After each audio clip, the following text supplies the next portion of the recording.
Европын холбооны иргэний хуульд хахуулын эсрэг конвенц гэж байдаг. За Интер Америкийн авилгын эсрэг конвенц бий, Африкийн холбооны ч гэсэн бий.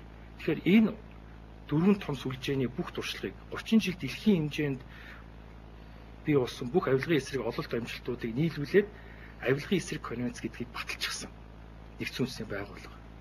Энэнд хамгийн их улс 148 улс. За хамгийн их конвенцэд нэгдэж орсон конвенц бол хүүхдийн эрхийн конвенц гэдэг юм байлээ. Тэрний дараа авилгын эсрэг конвенц 148 улс. Энэ юу харуулдаг вэ гэхээр дэлхийн хэмжээнд авилга маш ноцтой хэмжээнд хүрчихжээ. Гэтэл дэлхийн хэмжээний бодлого боловсруулагчид бодоод зохиогоо конвенц гэдэг ийм ингүүл ингэ хөрхлийн зөрчлийг ингэ зохицуулна.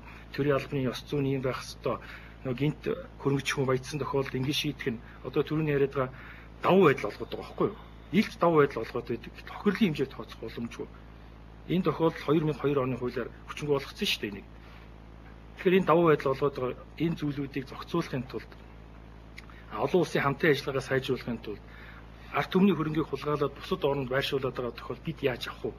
Монгол улсад хулгайлагдсан ард түмний хөрөнгө байвал яаж буцааж авах вэ? Энэ 148 улсад одоо авилгач нөхдөчин асуудал болохоор зугатаарчиж шүү дээ.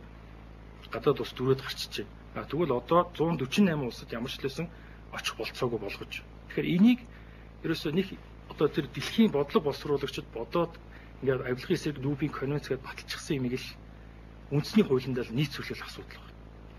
Хамгийн гол нь л.